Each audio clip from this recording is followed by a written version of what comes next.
Hello and welcome to the channel. Today I'm just going to show you a very simple slow cooker chili that anybody can make. So stay tuned.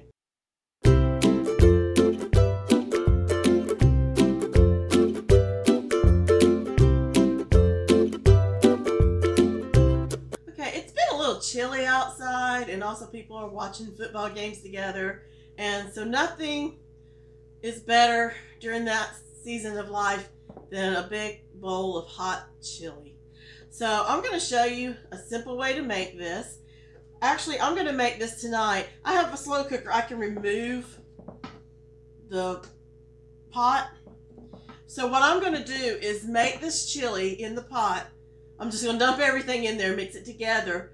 I'm going to put this in the refrigerator. And then tomorrow morning when I get up, I'm going to put it back into the base of the slow cooker and turn it on low and let it cook while we are at church, and then when we come back we'll have some hot chili to enjoy for lunch. So let's get started. What you're going to need, of course, is your slow cooker.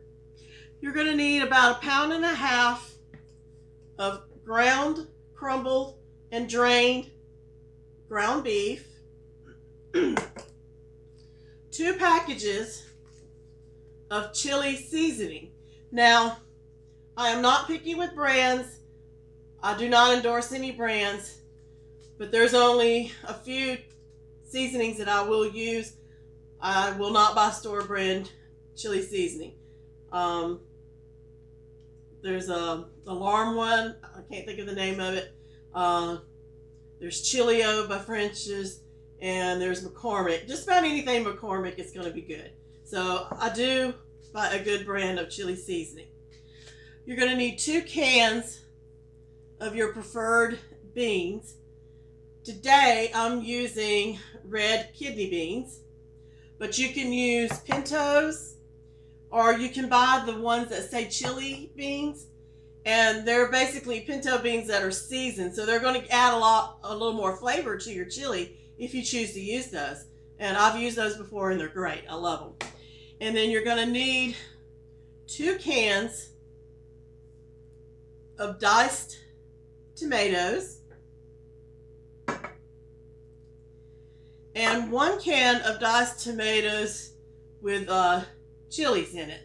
This is the Rotel brand. There's other brands, whatever brands, tomatoes, whatever. I'm not picky on brands, just the seasoning. So this is just another dump and go.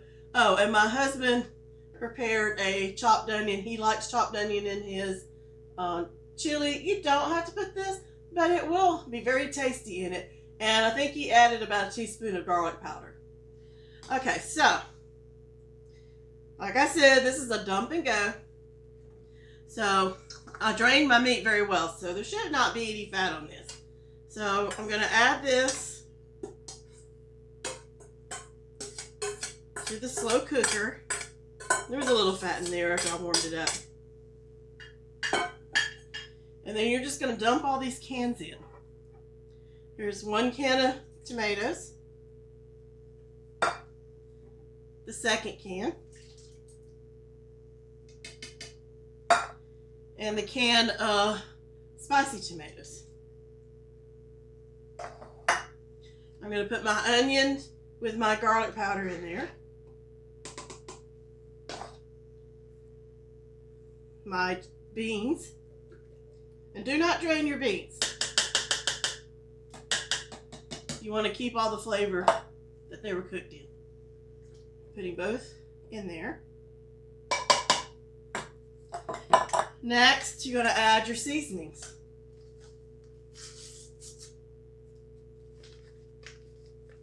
I didn't do that very well.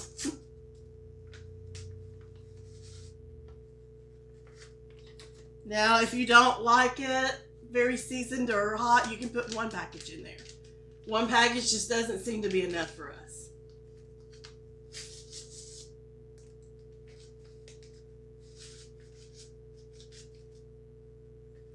And if there's not enough liquid in here, you can add some water, which I may end up doing here.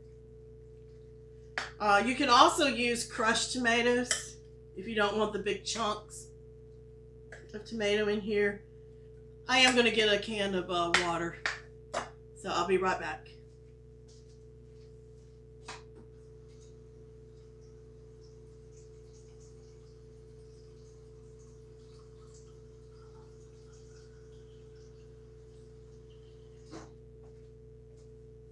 Okay, I'm back. I just filled up one of my cans with water, and I'm just gonna put a little bit in there. I just want to get this chili seasoning mixed in well, and there just wasn't enough liquid in there.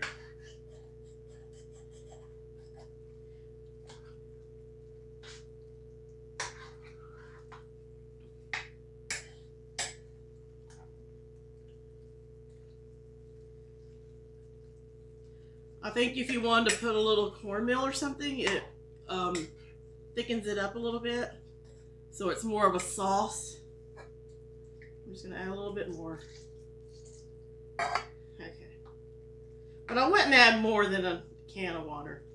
I think that would be the total max. You could also, if you're putting onions in this, saute the onions in with your meat. I think that's very good. Just make sure it's mixed very well. Everything's mixed together. There's no clumps of the seasoning. So now what I'm going to do is I'm going to put the lid on. I'm going to take this and put it in the fridge overnight. And then I'm going to take it out in the morning and put it in the base of the slow cooker and let it cook on low, simmering all morning and afternoon while we're at church, and then we'll be coming home. We'll have some good, delicious chili to eat. But I may show you this in the morning if I have time. So I hope you'll stay tuned, and then we'll show you a nice, delicious bowl of chili. So good afternoon. So last night we made the chili, put it in the crock pot base, the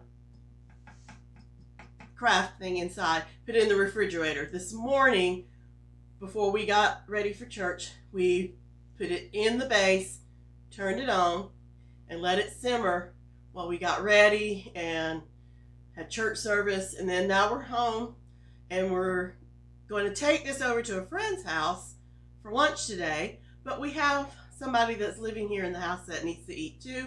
So I'm going to dip him a bowl so he'll have lunch today.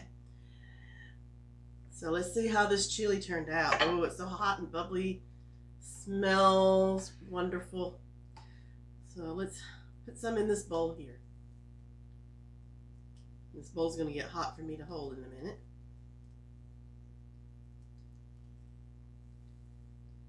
Want it. Make sure he has at least 2 servings here.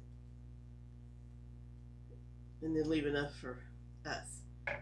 Doesn't that look good? It's all steamy. It's colder these past few days, so this is just gonna warm me up inside. So I hope you enjoyed watching this recipe being made, and if you thought to yourself, I don't know how to make homemade chili, you do now. So I hope you will give it a try. Let me know in the comments if you tried this. Send me an email or ask questions in the comments. And if you'd like to see more content like this, I hope you will subscribe. And it would mean the world to me if you share these with your friends on your social media outlets. I would appreciate your support so much. So until the next video, I hope you have a blessed day, and we'll see you later.